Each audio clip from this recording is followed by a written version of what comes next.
আরমান হামিদ চিন্তায় পড়ে গেলেন। মেয়েকে এত জলদি পার করার ইচ্ছা কোনো সময়ে ওনার ছিল না, আর ফারদিন সাহেবের কথাও ফেলে দেওয়ার মতো নয়। আরমান হামিদ অনেক চিন্তা করে বললেন, তাহলে বিয়েটা পড়িয়ে দিতে চাচ্ছেন? সেটাই চাচ্ছিলাম। তাহলে কবে আসবেন? আপনার সুবিধা মতো সময় বলে দেন। আমার সুবিধা মতো বললে হবে না, দুজনের কাগজ ঠিক করতে হবে। তাহলে কাল সকালে চলে আসি, আপনার গেস্টদের বলে দেন। আচ্ছা, বলবো। বিয়ের শাড়িটা আপনাদের ঘরের জন্য বের হয়েছে, সব গেল কিনা জানিয়ে দিবেন কষ্ট করে। জি, রাখছি তাহলে। আচ্ছা ভাই, আল্লাহ হাফেজ। মেয়ের রুমে বিয়ের শাড়ি নিয়ে এলেন নীরা হামিদ। ওনার চোখে পানি।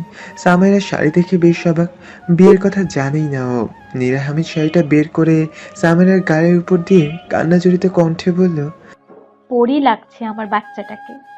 সামেরা একবার শাড়িটার দিকে তাকিয়ে মাকে দেখে। ওর মা কাঁদছে কেন, আর শাড়িটাই বা কেন ওর গায়ে দিচ্ছে, বুঝতে পারে না কি হচ্ছে এখন। সামেরা ভীত কণ্ঠে জিজ্ঞেস করলো, মা কি হয়েছে, কাঁদছো কেন? তুই চলে গেলে আমি কাকে নিয়ে বাঁচবো বল? আমার একটাই তো মেয়ে তুই। কি বলছো মা? আমার যেতে দেরি আছে। সামাইরার কথার জবাব না দিয়ে মেয়ের কপালে চুমু খেয়ে কাঁদতে কাঁদতে বেরিয়ে গেলেন নীরা হামিদ। সামাইরার খুব খারাপ লাগছে। ওর মা কাঁদছে কেন এভাবে, যেখানে ওর বিয়ে হতে 1 বছর বাকি। ফাহমিন হয়তো ঠিক করে বলতে পারবে কি হয়েছে। সামাইরা ফোন বের করে কল করে ফাহমিনকে। দুবার রিং হতেই কল কেটে যায়। পর মুহূর্তে ফাহমিনের কল আসে সামাইরার নাম্বারে। সামাইরা কানে ফোন রেখে খুব ধীরে বলল, আছেন? তো কল কে দিল? ভূত? না, মানে কথা ছিল। বলো। মা একটা শাড়ি এনে আমার গায়ে জড়িয়ে দিল, কাঁদছিল। মা, কি হয়েছে? জানো না তুমি? না, কিছু হয়েছে। কাল বিয়ে। কার? তোমার জামাইয়ের। আতকে ওঠে সামাইরা, মুখটা থক করে ওঠে। কি বললো লোকটা? সামাইরা ভয়ের কণ্ঠে জিজ্ঞেস করলো, অন্য মেয়ে ঠিক করে ফেলেছেন? কেন এমন করলেন? আপনি না আমাকে ভালোবাসেন, তাহলে কেন এমন করলেন? প্লিজ এমন করবেন না। কেঁদেই দিল সামাইরা। ফাহমিন অবাক, না বুঝে কেঁদে দিল কেন মেয়েটা। ফাহমিন বলল, রিল্যাক্স সামাইরা, কি বলছো এসব? আমি কি বললাম? বললেন আপনি। আরে বাবা, কাল আমাদের বিয়ে। একটু শান্ত হলো, পরক্ষণে বুকটা কেঁপে উঠলো পরিবারকে ছেড়ে যাওয়ার কথা ভেবে। সামাইরা বলল, 1 বছর পর হওয়ার কথা ছিল। দেখো, আমাদের বাইরে যেতে হবে, জার্মানিতে চলে যাব পার্মানেন্টলি। তোমার সাথে এঙ্গেজমেন্ট করে আমি কিভাবে সেখানে যাব বলো? কবে আসি না আসি সেটা ঠিক নেই। আমি থেকে যাই। শামু, পাগল হয়ে গেলা? তুমি আমার লিগেল ওয়াইফ হবা বিয়ের পর। এভাবে আমাকে ছাড়া থাকলে 10 জন 10 ধরনের কথা শোনাবে। তুমি আমাকে ছাড়া কিভাবে থাকবে? এখন যেভাবে আছি পারবো থাকতে। দূর। কল কেটে দেয় ফাহমিন। সামাইরা ফোন সরিয়ে কেঁদে দেয়। লোকটাও রেগে গেল, মাও কাঁদছে। ও কি করবে? ও থাকতে পারবে এখানে? লোকটা কোনো বুঝতে চায় না, শুধু শুধু রাগ করলো। আর সামাইরা আবার কল দেয় ফাহমিনকে। কল কেটে গেল ঠিকই, কিন্তু আর আসলো না। এদিকে আশফিনের কপালে চুমু দিয়ে ওর গলায় মাথা রাখে রামিন। আশফিনা মুচকি এসে রামিনের মাথার চুল বিধি কাটছে। রামিন বলল, আসো, আমাদের বাবুটা কবে আসবে বলতে পারো? যখন আল্লাহ তাআলা চাইবেন। আমি অপেক্ষা করতে পারছি না।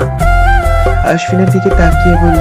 আশফিনা রামিনের চুলগুলোকে হাত দিয়ে আউলিয়ে বলল, না পারলে নেই, ঘুমাবো আমি।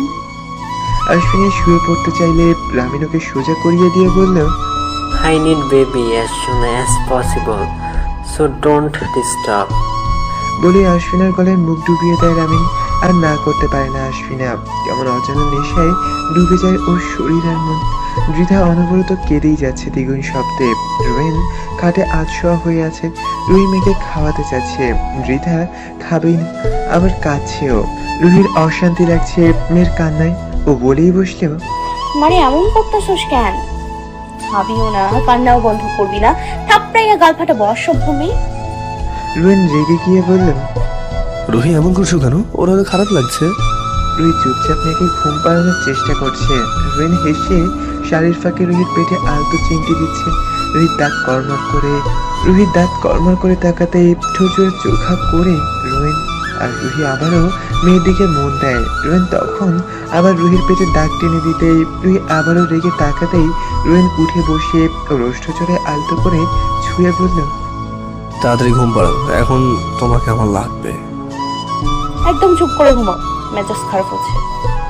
রেগে চলল রুহি। রোয়েন দাঁতে দাঁত চেপে বলল, অত শত বুঝি না, যত রাতই হোক, আই ডোন্ট কেয়ার।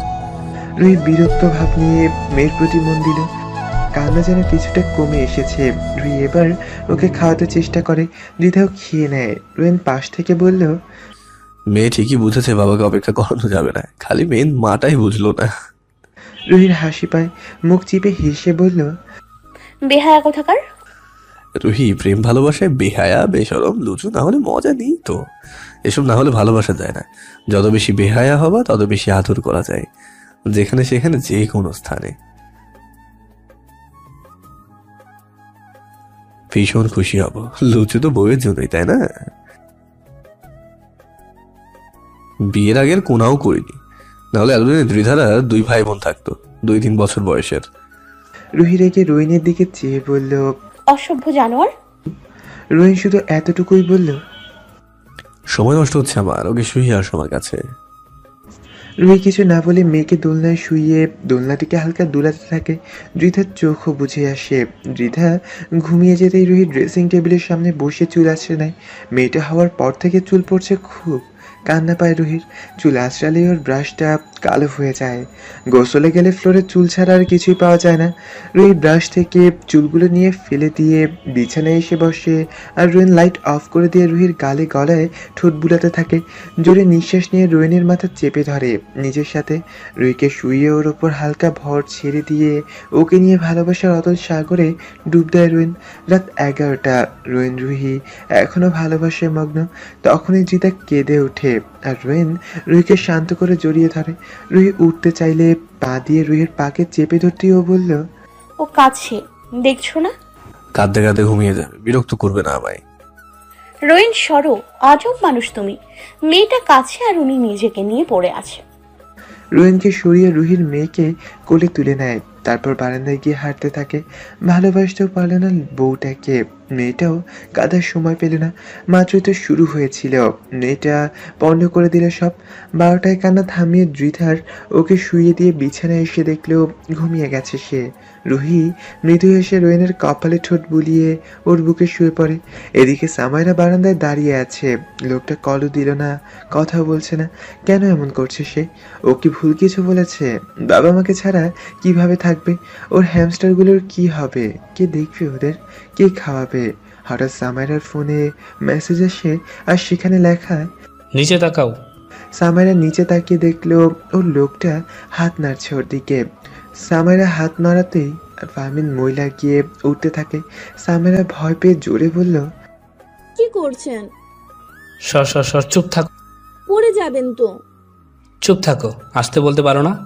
সামাইরা কিছু না বলে চুপচাপ করে রইল।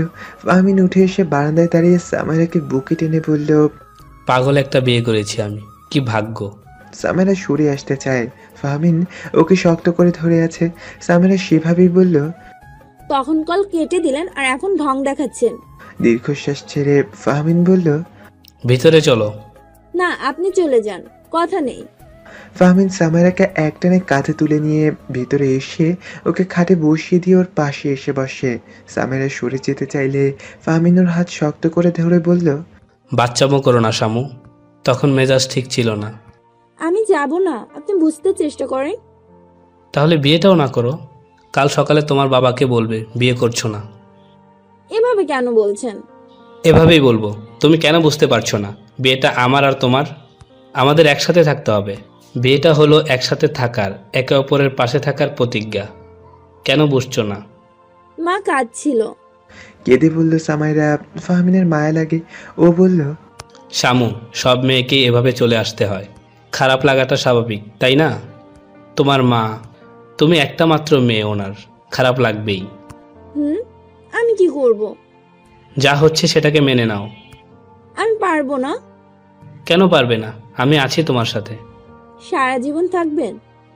সারা জীবন থাকবো, যতক্ষণ পর্যন্ত এই নিঃশ্বাস টিকে থাকে।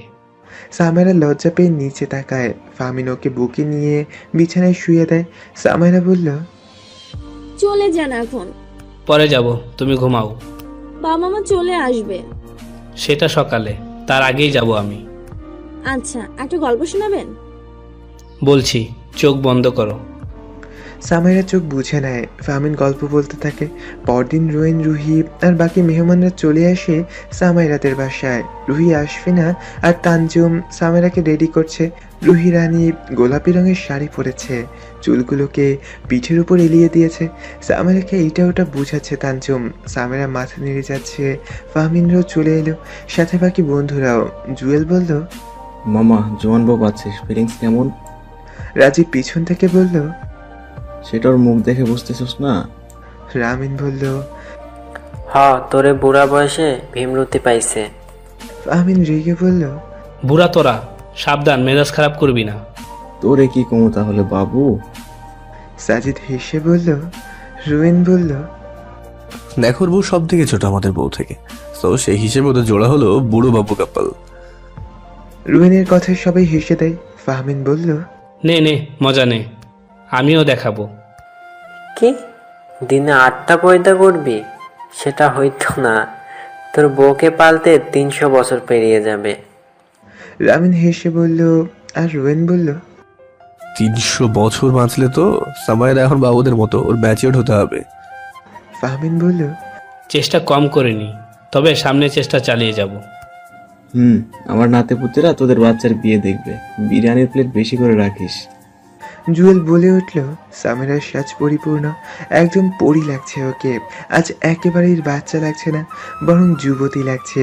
সামিরাকে নিয়ে নিচে আসে রুহি, আশফিনার তানজুম। নিরাহামিদ এসে মেয়ের সামনে দাঁড়ায়, তারপর ওকে নিয়ে আলাদা রুমে চলে যায়। সেখানে কাজী আছে। বিয়ে পড়ানো শেষে কাজে চলে গেল। সামাইরা আর ফাহমিনকে পাশাপাশি বসানো হলো। রুহি সামাইরা আর ফাহমিনের সামনে এসে দাঁড়িয়ে দুজনকে মিষ্টি খাইয়ে দিয়ে মজা করে বলল, এখন আপনার জেঠা স্বামী। ফাহমিন মনে করার ভান করে বলল, ও হ্যাঁ, ঠিকই বললে। এখন তো আপা বলতে হবে তোমাকে। আপা নাকি ভাবি বলবো? সব সময় আপনাদের ছোট বোন ছিলাম, সেটাই থাকতে চাই। অবশ্যই। আরমান হামিদ রুহি আর রুয়েনকে বললেন, বড় বোন আর দুলাভাই এসে ছবি তুলো। রুয়েন মাথা নেড়ে রুহিকে নিয়ে ফাহমিন আর সামাইরার সাথে ছবি তুলল। ফাহমিনের ভালোবাসা পূর্ণতা পেল সামাইরাকে জীবন সঙ্গিনী হিসেবে পেয়ে। সবার চোখে আড়াল করে সামাইরার হাত ধরতেই সামাইরা হাত ছাড়িয়ে নিয়ে ভীত দৃষ্টিতে ফাহমিনের দিকে একবার তাকিয়ে চোখ সরিয়ে সামনে তাকায়। ফাহমিন বিরক্ত হয়ে সামনে তাকাতেই দেখল রামিন, রাজীব, সাজিদ, জুয়েল হেসে লুটোপুটি খাচ্ছে। রুয়েন রুহির পাশে দাঁড়িয়ে দুষ্টু হাসি দিচ্ছে ফাহমিনের দিকে।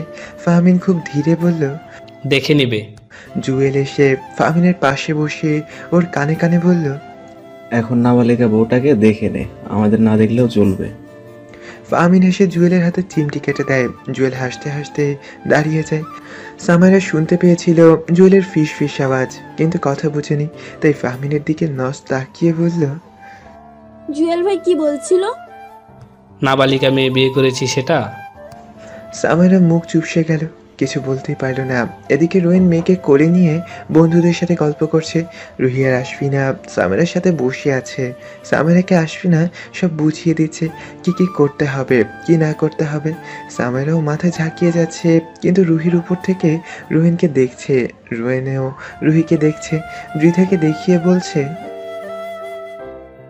রুহি ওপর থেকে ইশারা করে বলল, ভালোবাসি। জবাবে উড়ন্ত চুম্বন পাঠিয়ে দেয়। ব্যাপারটা আশফিনা খেয়াল করে বলল, উপর নিচের প্রেম শেষ হলে আমরা একটু কথা বলতে পারি? আশফিনের কথায় লজ্জা পেল রুহি। সামনে তাকিয়ে বলল, দ্রিধাকে দেখছিলাম, ওর বাবাকে বিরক্ত করছিল তো। দ্বিধাকে কতটা দেখা হচ্ছে সেটা জানি, এর চেয়ে বরং আমাদের সময় দেন আপনি। এই লজ্জায় এটুকু হয়ে গেল। রোয়েন আবার উপরে তাকিয়ে রুহিকে পেল না। ফাহমিন হঠাৎ বলল, আমাকে নিয়ে মজা করছিস? আমাদের মাফিয়া ম্যানকে দেখ তোরা। রোয়েন বলল, লিসন, আই হ্যাভ রুহি, সেটা আমি বলতে পারি কোনো সংকোচ বোধ ছাড়াই। জুয়েল দ্রিধাকে আদর করে বলল, মামুনি, তোর নির্লজ্জ বাবাকে দেখো কেমন নিজের পার্সোনাল কথা আমাদের সামনে বলছে। রোয়েন বলল, নির্লজ্জ না সাহসী, ভালোবাসা প্রকাশ করার সাহস সবার থাকে না, তাও আবার জনবহুল পরিবেশে। সাজিদ পিছন থেকে বলল, সেটা ঠিক, বিনিতাকে প্রপোজ করার 2 বছর টাইম লেগেছিল। খাবার শেষে বিদায়ের সময় চলে আসে। সামেরার মা বাবা আর রুহিকে ধরে খুব কাঁদছিল। রুহিও কেঁদেছে। রুহিতে সবাইকে কাঁদতে দেখে সজোরে কেঁদে ওঠে। সন্ধ্যা হয়ে গেছে। ফাহমিন আর ওর পরিবার বেরিয়ে আসে সামেরাকে নিয়ে। রুহি রোয়েন বিদায় নিয়ে বেরিয়ে আসে। ঘরে ফিরে গায়ের গয়নাগুলো খুলে বিছানার উপর থপ করে শুয়ে পড়ে রুহি। যতক্ষণ গয়নাগুলো পড়েছিল যেন নিজেকে স্বর্ণকার মনে হচ্ছিল। এখন যেন শান্তি লাগছে। মেয়েকে রামিলের কাছে দিয়ে রুমে আসে রুয়েন। রুহির কাছে এসে বসে বলল, টায়ার্ড? খুব। এগুলো পরে কেমনে থাকতে পারে কেউ? উফ। রুহির পেটের কাপড়ের ভিতর নিজের হাত প্রবেশ করিয়ে রুয়েন বলল, বিয়ের দিন পড়েছিলে? তখনকার সময় আলাদা। আর কি করছো তুমি? নিজের পেট থেকে রুয়েনের হাত সরাতে সরাতে বলল রুহি। রুয়েন আরো জোরে জোরে চেপে ধরে বলল, আবার জিনিস আমি ধরবো, সেখানে তোমার ইচ্ছা দরকার পড়ে না তো। এটা তো ঠিক না। শোনো, সবকিছু তো ঠিক বেঠিক খুঁজতে হয় না, মাঝে মধ্যে অন্যায়ও করা যেতে পারে ভালোবাসার সময়। রুহির পেটে হাত বুলাতে বুলাতে ওর ওপর শুয়ে পড়ার মুহূর্তে বলল রুয়েন। রুহি কম্পন ধরা কণ্ঠে বলল, আমরা বাহির থেকে এসেছি, গায়ে ময়লা। সমস্যা নেই, লোহা লোহাকে কাটে তো ময়লাও ময়লাকে কাটবে, ওটা নিয়ে ভেবো না। রুহির গলায় মুখ ডুবিয়ে দেয় রোয়েন। রুহির গলা ভারী হয়ে আসে। আর কিছু বলতে পারে না, চোখ জোরে বুঝে আসতে চায়। দুনিয়ার আর কোনো খবর এখন আসছে না ওর মাথায়। শুধু এই বেস্ট মোমেন্টের স্বাদ নিতে চায়। গাড়িতে এক নাগারে কেঁদে বুক ভাসাচ্ছে সামাইরা। ফাহমিনদের পিছনে গাড়িতে মা বাবা ফারিয়া আর ওর হাজবেন্ড, ও গাড়িতে ফাহমিনের ভাগ্নি আর ড্রাইভার। ওরা সামনে বসে আছে। ফাহমিন সামাইরার কাছে এগিয়ে এসে ওর কাজ ছুঁয়ে বলল, প্লিজ কেঁদো না, সব ঠিক হয়ে যাবে। আব্বু আম্মুর কাছে যাব। শামু, আমাদের বিয়ে হয়ে গেছে, এভাবে বললে হবে না। থাকবো কেমনে আব্বু আম্মুকে ছাড়া? আস্তে আস্তে ঠিক হয়ে যাবে। সামেরাকে বুকে জড়িয়ে নেয় ফাহমিন। সামেরা গুমড়ে কাঁদতে থাকে ফাহমিনের বুকে। ফাহমিনের বাসায় পৌঁছে গেলে ফারিয়া এসে ফাহমিনের গাড়ির সামনে দাঁড়ায়। ফাহমিন দরজা খুলে দেয় বোনের সামনে। ফারিয়া সামেরাকে বের করে আনে। এখন আর কাঁদছে না, তবে ওর শরীরটা কেঁপে কেঁপে উঠছে। সামেরাকে নিয়ে আসে রুমে। তারপর খাটে বসিয়ে একটা জামা বের করে আনে ফারিয়া। সামেরাকে দিয়ে বলল, যাও ফ্রেশ হয়ে নাও, অনেকক্ষণ ধরে বেশ অস্বস্তিতে আছো। জামা হাতে নিয়ে সামাইরা বলল, থ্যাংক ইউ আপু।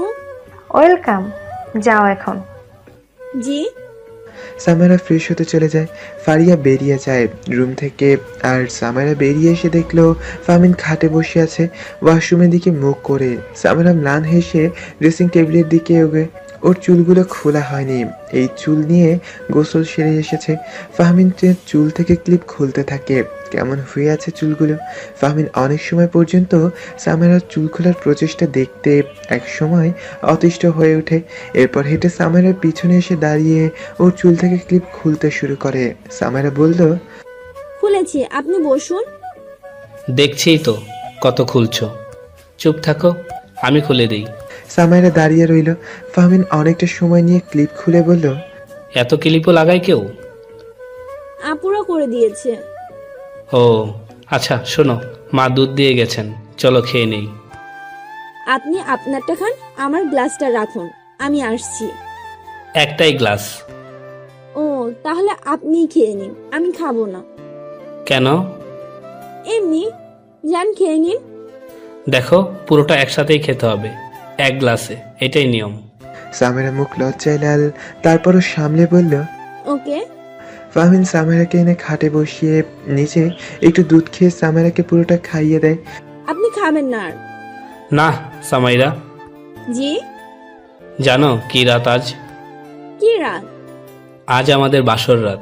সামেরা লজ্জায় জড়সড়, কিছু বলতে পারেনি, গলায় আটকে এসেছে। ফাহমিন ওর সামনে বসে বলল, তুমি কিছু প্রমিস করবে আমাকে? কি প্রমিস? সব সময় থাকবে আমার পাশে, আমার বাবা মাকে নিজের বাবা মা মনে করবে, আমার দুঃসময়ে কখনো ছেড়ে যাবে না তো আমাকে? সবগুলোতে রাজি, কিন্তু কই যাব আপনাকে ছাড়া? আপনি তো আজকে আমার বর, তাই না? সারা জীবন আপনার সাথেই থাকতে এসেছি, তাই না? হুম। তাহলে বলেন আমি কই যাব? লিভ ইট, তোমার কোনো কথা আছে আমাকে বলার বা জানার? জি, কি সেটা? আমার হ্যামস্টারদের নিয়ে আসতে পারবেন তো? ফাহমিন কিছুক্ষণের জন্য চুপ হয়ে গেল। মেয়েটা এমন একটা রাতে এমন কিছু চাইতে পারে ভাবতেই পারেনি। ফাহমিনকে চুপ থাকতে দেখে সামাইরা বলল, কি হলো বলুন না। অবশ্যই, কেন না। তবে আমরা যেদিন চলে যাব সেদিন নিয়ে যাব আমাদের সাথে। এখন ঘরে লাগাতার মেহমান আসতেই থাকবে, ওদের খেয়াল রাখা কঠিন হবে তোমার জন্য। ঠিক আছে, থ্যাংক ইউ। কেন? আমার মিমিদের আনবেন তাই? ফাহমিন সামাইরাকে ধরে শুয়ে পড়ল, তারপর বলল, সামাইরা, ভালোবাসো আমাকে? অবশ্যই ভালোবাসি, না হলে বিয়ে করতাম নাকি? কতটা ভালোবাসো? সেটা কিভাবে বলি, তবে অনেকটা ভালোবাসি, অনেকটাই ভালোবাসি। ফাহমিন এসে সামাইরার কপালে চুমু দিয়ে সামাইরাকে কাছে টেনে এনে বলল, সেদিন গাড়িতে কিছু বলেছিলে। কি বলেছিলাম? সেদিন যা করতে চেয়েছিলাম সেটা আমায় করতে দেবে? কোনটা? ভোলার ভান ধরছো কেন? সত্যি মনে নাই, বলুন না। ফাহমিন ধীরে ধীরে সামিরের ওষ্ঠদ্বয়ে ওর নিজের ওষ্ঠদ্বয়ের মাঝে নিয়ে নেয়, তারপর ধীরে ধীরে শুষে নিতে থাকে। এদিকে অনেকটা সময় পেরিয়ে যায়, 2 মাসের মতন হবে। আশফিন আর রামিন জানতে পারলো বাবা মা হতে যাচ্ছে ওরা। দুজনের খুশিকে দেখে পুরো কলোনিতে মিষ্টি বিতরণ করলো ওরা। ফাহমিন সামাইরা ও জার্মান চলে গেছে, ওদের কল করে জানাতেই ভীষণ খুশি হলো ওরা। অফিসে এসে রোয়েনকে জড়িয়ে ধরে রামিন। রোয়েন বলল, কিরে এত খুশি? হবে না কেন রে, বাবা হব আমি। কংগ্রাচুলেশনস, ভীষণ ভালো লাগছে। এদিকে তৃথা আজকাল রোয়েনকে ছাড়া কিছুই বুঝে না। বাবা বের হতে পারবে না ঘর থেকে, বের হলেই চিৎকার করে কান্না জুড়ে দেয়। তখন রুহিও সামলাতে পারে না, রোয়েন তাই মেয়েকে নিয়ে আসে। ও ঘুমিয়ে গেলে শামীম রুহির কাছে দিয়ে আসে। এদিকে ফাহমিন আর সামাইরা নিজেদের ছোট্ট সংসারে বেশ খুশি। ফাহমিনের কেনা বাড়িটিকে ভীষণ সুন্দর করে গুছিয়ে রেখেছে। সামাইরা এখানকার কলেজে ভর্তি হয়ে গেছে। রোয়েন আর রুহির ভালোবাসা দিনে দিনে বেড়ে যাচ্ছে। আগের চেয়েও দুজনে একে অপরের কাছাকাছি চলে এসেছে। পুরো কলোনিতে খুশিতে ভরপুর। কিন্তু বলে না, খুশি টিকে না বেশি দিন, দুঃখ আসলে সুখের গুরুত্ব বোঝা যায়।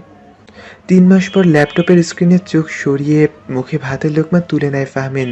মুখে সন্তুষ্টির হাসি ফুটে ওঠে। মুখের ভাতটুকু গিলে অনুভব করলো সামনে আরেক লোকমা ভাত। সেটা না খেয়ে বলল, চিংড়ি কারিটা কে রেঁধেছে? কেন, ভালো হয়নি? আমি রেঁধেছি। বেস্ট হয়েছে। সামেরা ফাহমিনের মুখে ভাতটুকু দিয়ে বলল, আরেকটু আনবো? না, হয়েছে, যথেষ্ট হয়েছে, আমাকে বের হতে হবে। সামেরা প্লেট রেখে হাত ধুয়ে ফাহমিনের পিছু পিছু রুমে আসে। কিছু ফাইলপত্র ঠিক করে নিতে নিতে ফাহমিন বলল, কিছু লাগবে? টপসের কোনা আঙুল পেঁচাতে পেঁচাতে সামাইরা বলল, 2টা কোন আইসক্রিম এনে দিবেন? 2টো কেন? অ্যালিসন আপুর বেবিটা আসে এখানে, কাল আইসক্রিম চেয়েছিল, দিতে পারিনি আমি।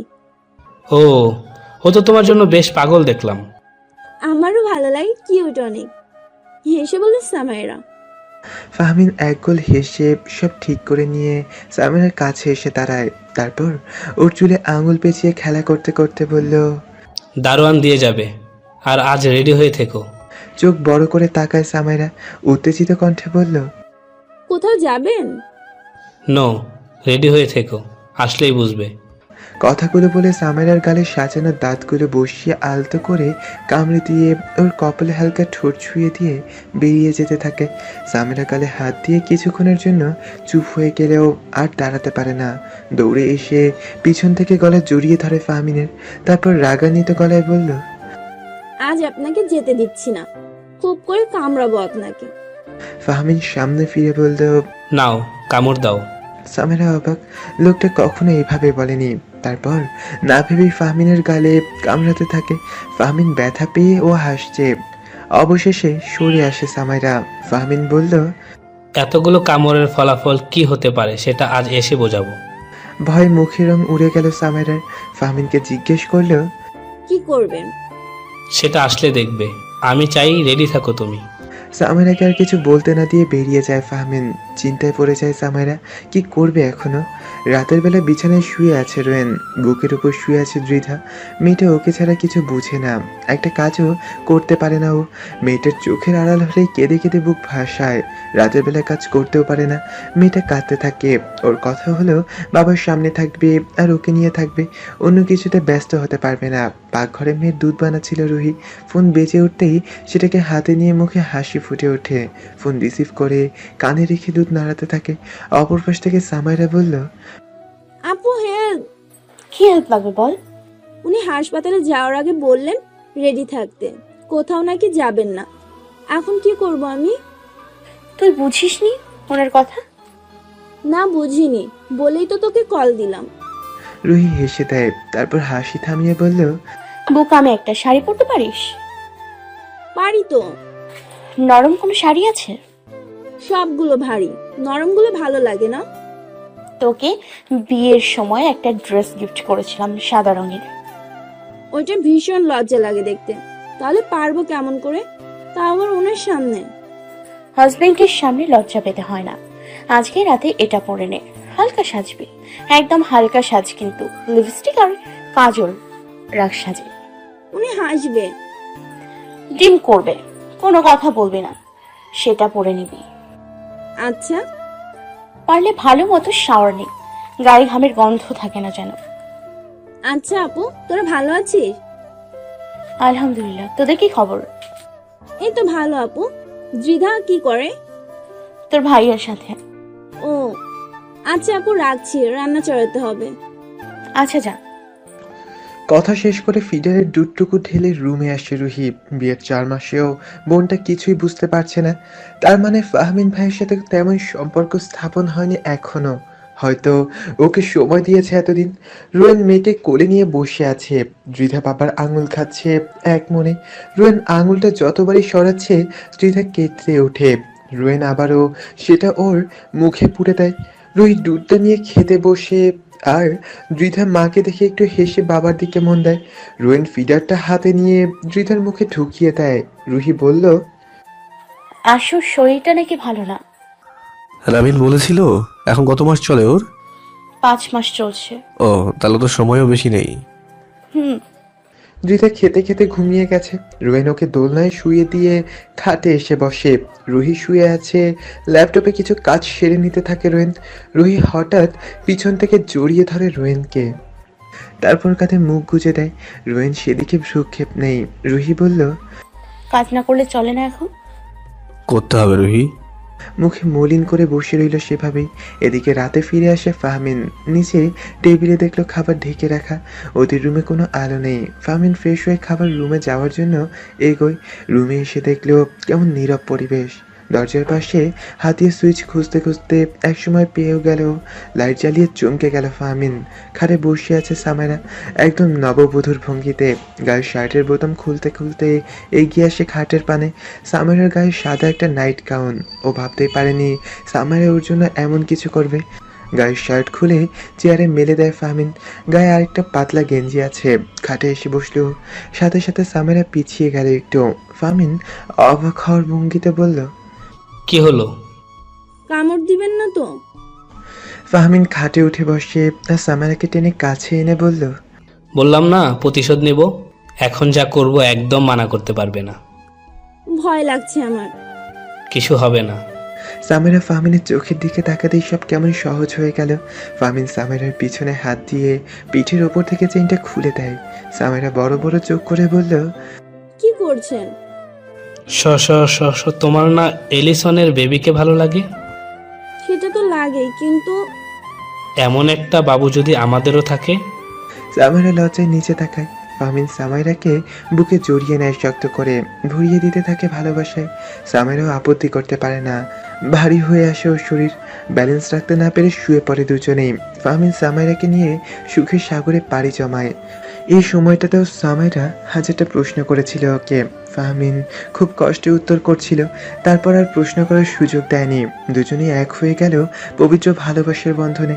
রামিন আশফিনের যত্নে কোনো প্রকার ত্রুটি রাখছে না, সার্বক্ষণিক আশফিনের পাশেই থাকছে। রামিন কাজে গেলে ভাবি আশফিনের সাথে থাকে। অনেকগুলো সময় পার হতে থাকে। আশফিনের ডেলিভারির ডেট যতটা এগিয়ে আসছে রামিন ভয় শেষ। সব ঠিক থাকবে তো? ওর আশফিনা ভালো থাকবে তো? শেষমেশ সময় চলে এলো। আশফিনা দুটো রাজপুত্রকে জন্ম দিয়েছে। রোয়েন দুজনকে চেইন আর টাকা দিয়েছে। ওদের নাম রাখা হয়েছে অনিকা, শ্রাবণ। ছেলে দুটো একেবারেই রামিনের মতন হয়েছে। খবরটা ফাহমিনের কাছে চলে গেল। সেখান থেকে ফাহমিন বাবুদের প্রয়োজনীয় জিনিস পাঠিয়ে দিয়েছে। 5 বছর পর অনিকা শ্রাবণের জন্মদিন। রোয়েন, রুহি আর বৃথা রামিনের বাসায় চলে আসে। রুহিকে দেখে আনিলা দৌড়ে আসেন।